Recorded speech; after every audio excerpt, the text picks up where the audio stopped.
दोस्तों साथियों GSN अॼु 20 जुलाई सिंध जे लिखियल तारीख़ जे पहिरें क़ौमी शहीद राजा ॾार जे शहादत जो ॾींहुं आहे। उन हवाले सां पाण गुफ़्तगू कयूं था। मुख़्तसर ॻाल्हि कबी त पहिरीं ॻाल्हि इहा त जेकॾहिं राजा ॾार सिंधी माण्हुनि जो हीरो आहे त उनजो मज़हब सां को वास्तो कोन्हे को। बिल्कुलु अहिड़ी तरह त मोहम्मद बिन क़ासिम सिंध ते जेकॾहिं हमिलो कयो आहे उनजो मज़हब सां को वास्तो कोन्हे को।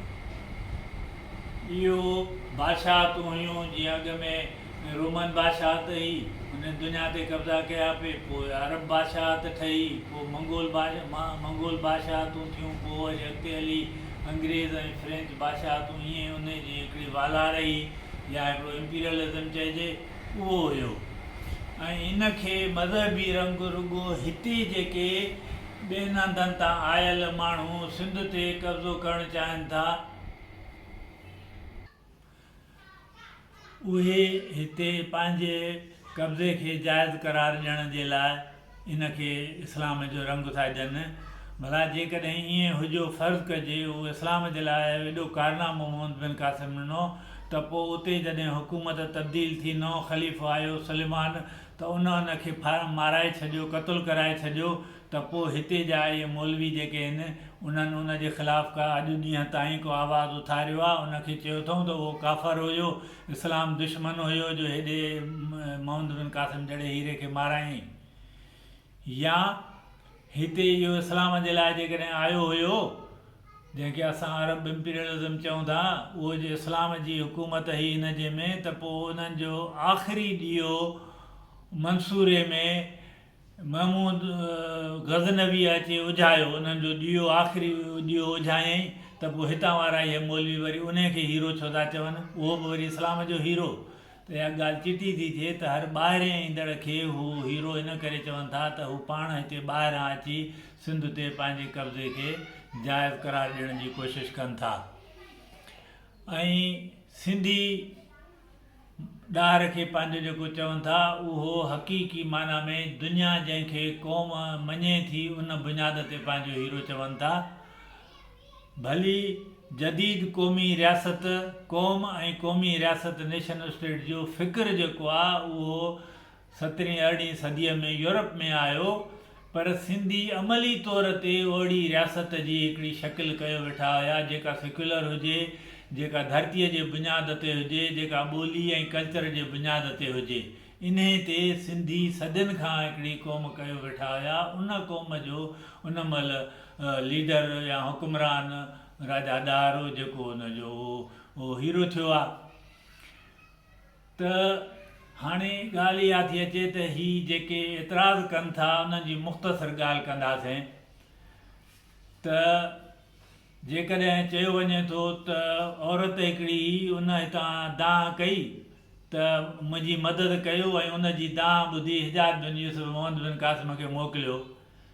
पहिरीं ॻाल्हि इहा आहे त हिजाज बिन यूसुफ जी भेट राजा ॾार सां कयो। ज़ाहिर राजा ॾार बादशाह हो ऐं 1400 साल अॻु जो बादशाह हो।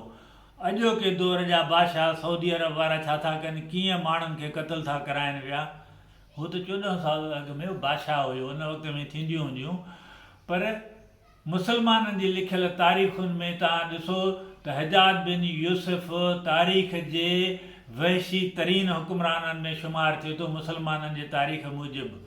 राजा ॾार त उनजे भेट में कुझु बि कोन हुयो, त उहो कीअं अहिड़ो ईमानदार थी वियो। हिकु ॻाल्हि ॿी इहा त जेकॾहिं उन औरत जे दाह ते मोहम्मद बिन क़ासिम आयो आहे त पोइ तारीख़ में किथे बि उन औरत जो ज़िक्र अचे थो मोहम्मद बिन क़ासिम आयो आहे, तॾहिं पोइ औरत काॾे वई, उन जे लाइ छा कयईं। हुन त रुॻो सिंध जे क़िलनि ते, सिंध जे दौलतुनि ते, मंदरनि ते कब्ज़ा करण जी कोशिशि कई आहे। त इहा ॻाल्हि ॿुधाए थी त इन जो इन सां को वास्तो कोन्हे को। ॿी ॻाल्हि जेका हू चवनि था त साईं राजा ॾार अहिड़ो हुयो जो हुन पंहिंजी भेण सां शादी कई, हिकिड़ा बिल्कुलु लग़्व फज़ूल आहे, इन जो को बि दलील कोन्हे को। ऐं वधीक जेकॾहिं इन ॻाल्हि ते चइजे त हीअ आलिम माण्हू आहे, प्रोफेसर ग़ुलाम रसूल अकरम सूमरो। इन किताबु लिखियो आहे चचनामे ते तहक़ीक़ी ऐं तनक़ीदी नज़र। मुखालिफ़ दोस्त ऐं दुश्मन ॿिन्ही खे मां चवंदुसि त पढ़नि वञी तारीख़ी रिकॉर्ड जेके मुस्लमान जूं ई लिखियल तारीख़ूं आहिनि उन्हनि लिखणनि मां कढी हुन ॿुधायो आहे त हिन जी हक़ीक़त छा आहे। तंहिं करे इहा ॻाल्हि बि बिल्कुलु ग़लति आहे। हाणे इहा ॻाल्हि आहे त अॼु जी हालतुनि सां असां हिन खे कीअं था ॾिसूं त जीअं मूं चयो त इहो हिकिड़ी यलगार हुई जीअं दुनिया में बादशाहतूं इंपीरियल कुवतूं थियूं आहिनि ईअं इहा थी हुई त तव्हां ॾिसो अॼु जे दौर जो इंपीरियल पावर साम्राजी ताक़त अमेरिका आहे जेका दुनिया ते जंहिंजी यलगार आहे दुनिया ते कब्ज़ा करणु चाहे थी उन कब्ज़े जी शिकिल ज़ाहिर आहे अॼु 21वीं सदीअ जे हिसाब सां आहे 7वीं 8वीं सदीअ वारी न हूंदी पर उहो रोल अॼु जेको कॾहिं रोमन कॾहिं अरब कॾहिं अंग्रेज़ कनि पिया अॼु उहो अमेरिका करे थो पियो। जॾहिं 2003 में उन इराक़ ते हमिलो कयो त हुन उहे ई लफ़्ज़ चया मां ज़ोर ॾेई थो चवां जेके चचनामे में सिंध ते हमले जे लाइ जवाब ॼाणाया विया आहिनि त राजा ॾाहर ज़ालिम बादशाह हुआ ऐं उनखां माण्हुनि खे निजात ॾियारण लाइ सिंध ते हमिलो कजे थो। अमेरिकी सदर जॉर्ज बुश जी तक़रीर वञी ॿुधो रिकॉर्ड ते पई आहे साॻा लफ़्ज़ आहिनि त सदाम हुसैन ज़ालिम बादशाह हुआ उनखां निजात ॾियारण लाइ माण्हुनि खे असां इराक़ ते हमिलो था कयूं ऐं सदाम ज़ालिम हुयो इन ते बि के ॿराया कोन्हनि दुनिया उनखे मञे थी पई त पोइ छा अमेरिका जो हमिलो उते जाइज़ आहे मौलवी छा था चवनि ऐं जेकॾहिं अमेरिका जो हमिलो उते नाजाइज़ आहे त पोइ मोहम्मद बिन क़ासिम जो सिंध ते बि नाजाइज़ आहे। जेकॾहिं मोहम्मद बिन क़ासिम जो जाइज़ आहे त पोइ अमेरिका जो हमिलो बि इराक़ ते जाइज़ आहे छाकाणि ॿिन्ही जो त मक़सदु साॻियो आहे। ऐं इहो बि तारीख़ ॿुधाए छॾियो आहे त ॿिन्ही हमले खां पोइ उतां दौलत मेड़ी तारीख़ में लिखियो पिया मुस्लमाननि जी तारीख़ में त मोहम्मद बिन क़ासिम केतिरी दौलत खणी होॾां वियो हो जंहिं का उन्हनि में विराई वई गवर्नर में ऐं अमीर में विराई वई ऐं फ़ौज में साॻी तरह सां अमेरिका इराक़ ते कब्ज़ो करण खां पोइ पहिरीं जंहिं शइ ते कब्ज़ो कयो इराक़ जो तेल हुयो त ॿई त साॻी तरह हा असां चऊं था त ॿई ग़लति आहिनि ॿई कब्ज़े जे लाइ आहिनि पर सिंधी माण्हुनि जी उसूल परस्ती ॾिसो जीअं मूं पहिरीं चयो त इन जो मज़हब सां को वास्तो कोन्हे को असां इंपीरियलिज़म जे ख़िलाफ़ु आहियूं त असां ते हमिलो बगदाद मां थियो हो पर जॾहिं अमेरिका बगदाद ते हमिलो कयो त असां हुनखे जाइज़ न कयोसीं असां सॼी उहा दुनिया जेका उन जे ख़िलाफ़ु मैदान ते ई असां सिंधी मूं समेत उन एहतजाज में असां शामिलु हुयासीं।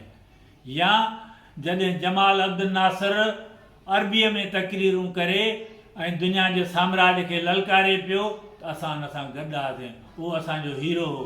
तंहिंजे करे मां इहा ॻाल्हि चवां थो त इन जो वास्तो मज़हब सां कोई कोन्हे को क़ौमी सुवालु आहे इहो अरब जो जेको इंपीरियलिज़म हो उन जे ख़िलाफ़ु सिंधुनि जी या क़ौमी मज़ाहमत ही उन जे करे उहो सिंध जो क़ौमी हीरो आहे ऐं अॼु असां उन जो ॾींहुं मल्हायूं था।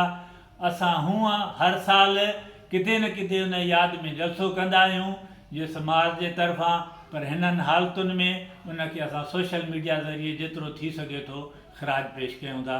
तव्हांजी महिरबानी।